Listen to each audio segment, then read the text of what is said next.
ભરૂચ ભાજપ દ્વારા લાભાર્થી કાર્યશાળા યોજાઈ। લોકસભા ક્લસ્ટર પ્રભારી પ્રદીપસિંહ જાડેજા રહ્યા ઉપસ્થિત। ભરૂચ જિલ્લા ભાજપ દ્વારા લોકસભાની ચૂંટણીની તૈયારીના ભાગરૂપે કોલેજ રોડ પર આવેલ આત્મીય હોલ ખાતે લાભાર્થી કાર્યશાળાનું આયોજન કરવામાં આવ્યું। લોકસભાની ચૂંટણી નજીક આવતા જ ભાજપ દ્વારા સંગઠનને વધુ મજબૂત બનાવવામાં આવી રહ્યું છે, જેના ભાગરૂપે તારીખ 15 ફેબ્રુઆરીના રોજ ભરૂચમાં કોલેજ રોડ પર આવેલ આત્મીય હોલ ખાતે લાભાર્થી કાર્યશાળાનું આયોજન કરવામાં આવ્યું, જેમાં ક્લસ્ટર પ્રભારી અને પૂર્વ ગૃહમંત્રી પ્રદીપસિંહ જાડેજા, લોકસભાના પ્રભારી અજય ચોકસી, સંયોજક યોગેશ પટેલ, ભરૂચ જિલ્લા ભાજપના પ્રમુખ મારુતિસિંહ હટોદરિયા, કાર્યશાળાના દક્ષિણ ગુજરાતના સંયોજક કરશન ગોંડલિયા તેમજ આગેવાનો ઉપસ્થિત રહ્યા। યોજાયેલ કાર્યશાળામાં સરકારની વિવિધ યોજનાઓ અંગેની માહિતી લાભાર્થીઓ સુધી કેવી રીતે પહોંચાડવી અને લોકોને સરકારની વિવિધ યોજનાનો લાભ કેવી રીતે અપાવવો એ અંગેની માહિતી આગેવાનો દ્વારા આપવામાં આવી। આ પ્રસંગે લોકસભાના ક્લસ્ટર પ્રભારી અને પૂર્વ ગૃહમંત્રી પ્રદીપસિંહ જાડેજાએ ભાજપની કાર્યપદ્ધતિ અંગે માહિતી આપી હતી। ભારતીય જનતા પાર્ટી દ્વારા લોક સુખાકારીના કામો કરવામાં આવે છે તે સહિતની માહિતી ઉપસ્થિત આગેવાનો તેમજ કાર્યકરોને આપી।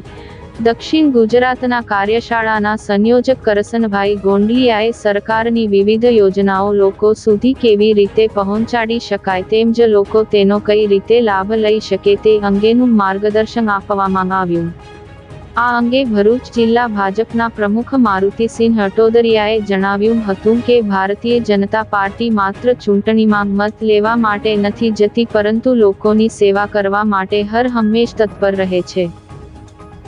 ભરૂચ લોકસભાની લાભાર્થી કાર્યશાળા એટલે કે સરકારની યોજના લોકો સુધી સરળતાથી પહોંચે એની માટે ભારતીય જનતા પાર્ટીના કાર્યકર્તાઓએ શું પગલાં ભરવા, શું અગમચેતી રાખવી તેની કાર્યશાળા પ્રદેશ ભારતીય જનતા પાર્ટીએ નક્કી કરેલ એવા કરશનભાઈ ગોંડલિયા, અમારા લોકસભા ક્લસ્ટરના પ્રભારી પ્રદીપસિંહ જાડેજા સાહેબ, લોકસભાના પ્રભારી અજયભાઈ, સંયોજક યોગેશ મામા, સૌ આગેવાનોએ વ્યક્તિગત રીતે લાભાર્થી કાર્યશાળાની યોજના વિશે સૂચવેલું માહિતી આપેલ છે।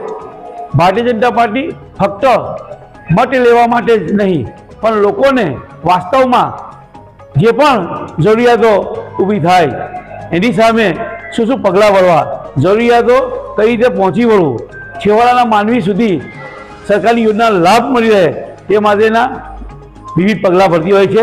ઇલેક્શન આવે અને મત માગવા જાય તેવી આ પાર્ટી નથી। ફક્ત મત માટે જ નહીં પણ લોકોની સુખાકારીમાં કઈ રીતે વધારે થાય, નરેન્દ્ર મોદી સાહેબે જે નિર્ધાર કર્યો છે આત્મનિર્ભર ભારતનો, તેના ભાગરૂપે જ આ કાર્યશાળાનું આયોજન કરવામાં આવેલ છે।